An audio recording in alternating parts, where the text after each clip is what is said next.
ассалому алайкум дӯстони азиз, хуш омадед ба канали Dom TJ. Номи ман Шаҳром.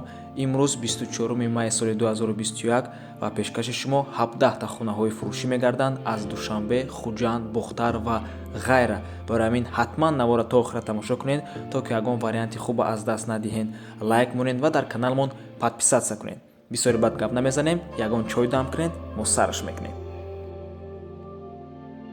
Сар мекунем аввал замини фурӯшӣ дар шаҳри Душанбе, Каратегинскида, кӯчаи Д, болои Догда. 3 сотик замин мебошад 45 000 сомония нархаш. Рақамҳои соҳиби хона дар рӯи экрана. Имо WhatsApp доранд. Аз номи канали Dom TJ гап занед, насиб савдои хуб мешавад.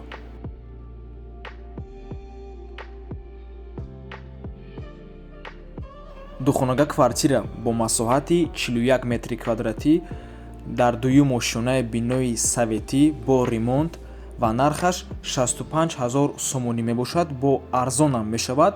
Дар ноҳияи Ёвон қарор дорад. хона дар ҳолати хуб қарор дорад. Дигар маълумоти бештар бо занги телефонӣ. Марҳамат.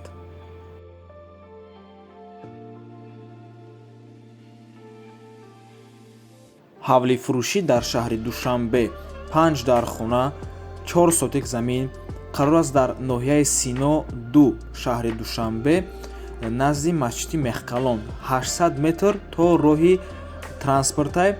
Транспорт мушкилӣ надорад, қувваи барқ ҳамавақт ҳастай. Нархаш $20,000 мебошад, сомонӣ ва рубл дар рӯи экранай. ду хонааш ба тамоми санъаташ ремонт дорад, фақат сеташ то шкатура кардагиай ба гуфти соҳиби хона. Рақамошон дар рӯи экран.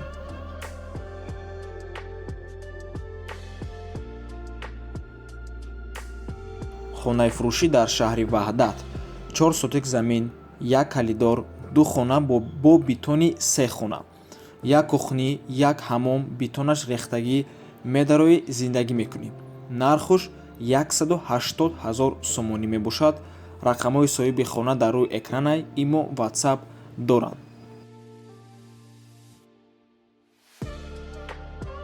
ва бародаро, боз як замини фурӯшӣ дар Ваҳдат ҳастай, мутаассифона суратош нестай. Аз Карасинка 9 километр дур аст, об 100 метр дур аст, свет ҳастак, мактаб дар наздикиаш, аниқтарш дар Чаманзор. Нархаш 40 000 сомонӣ мебошад, боз маслиҳатам мешавад. 6 сотик заминай. Рақамҳои соҳиби ҳамин замин дар рӯи экран. Меравем ба сухт, аниқтарш ба шаҳри Хуҷанд. Як хонага квартира дар дуюм ошёна, бинои советӣ бо масоҳати ҳамагӣ 28 метри квадратӣ. хона қарор аст дар кӯчаи Бобоҷон Ғафуров, Сталинский посёлок, назди мактаби 18. хона ремонти миёна дорад, об дорад, документош 100%, як кладовка дора, поликлиника дар наздикишай, бозори фаровонам дури бад нестай ба гуфти соҳиби хона. Нархаш 125 000 сомонӣ мебошад, бо савдоам дорад.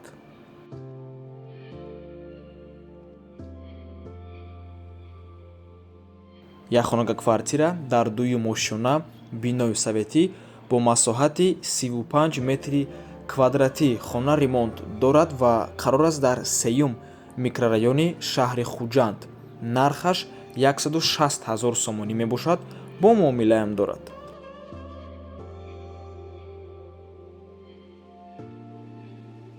бармегардем ба Душанбе.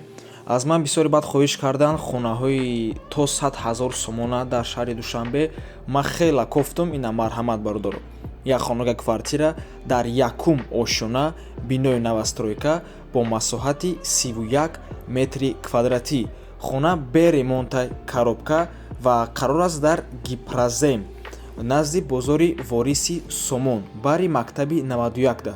дом тайёрай ва соҳиби хона мега ки перегородкаша карда метием, чизе хоҳен карда метиянтон. масалан хона, магазин, аптека.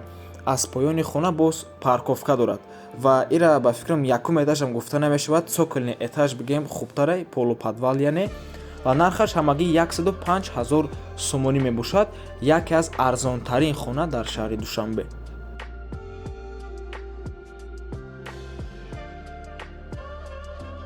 квартираи фурӯшӣ дар шаҳри Курғонтепа, чорхонага, 90 квадрат дар 4 ошона, бинои советӣ 4 ошонагада.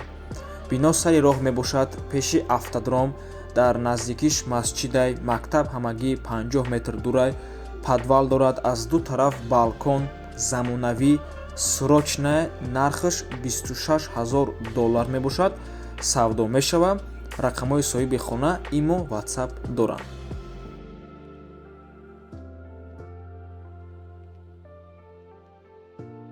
духонага квартира бо масоҳати 47 метри квадратӣ дар якум ошона, бинои новостройка, қарор аст дар кӯчаи Кайҳонавардон, шаҳри Бохтар. нархаш 189000 сомонӣ мебошад. дар наздикии мактаби рақами 9, масҷидам дар назди Домай. ба гуфти соҳиби хона, нархи дастрас, варианти хубай. занг занед.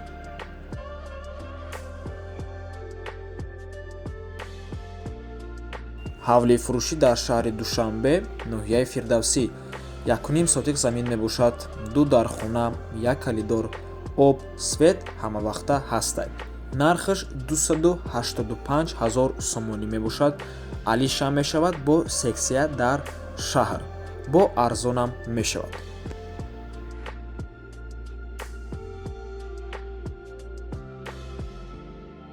ҳавли фурӯшӣ дар шаҳри Кӯлоб, 5 дар хона, баня ва дигар иморатҳо ҳаст. чойлоби 17 метра дорад. дар 8 сотик замин ҷойгир аст. шаҳри Кӯлоб, деҳаи Камар. об дар паси хона ҳаст.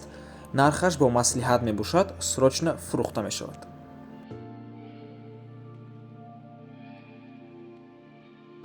хонаи фурӯшӣ дар ноҳияи Сарбанд, сехонага квартира дар 2 ошона, бинои советӣ бо масоҳати 80 метри квадратӣ.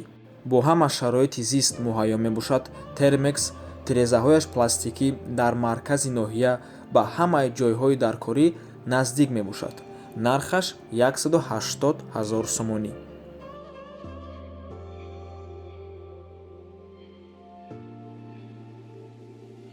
хонаи фурӯшӣ дар шаҳри Душанбе, духонага квартира дар 2 ошона, бинои новостройка бо масоҳати 50 метри квадратӣ ё якхонагара духонага кардагиянд. қарор аст дар Гипразем, назди ҷамоати Чимтепа. поёни Гипраземда хона бо ҳама ремонтош фурӯхта мешавад ва ба мошинам алиш мешавад. нархаш 180000 сомонӣ. муомилаам дорад.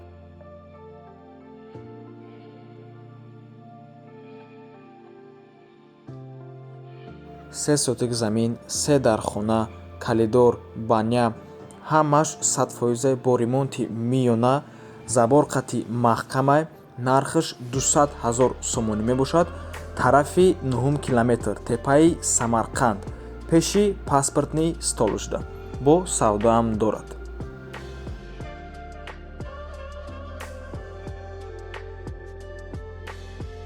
хонаи фурӯшӣ дар Чорбоғ, ноҳияи Варзоб, мактаб Садиқ Духтур дар наздикишай, 4 сотик замин, 3 дар хона, нотамом, айбар бо 2 хона, ҳамаи шароитош хуб мебошад. ошхона, ҳаммом. нархаш $30000. рақамҳои соҳиби хона дар рӯи экран.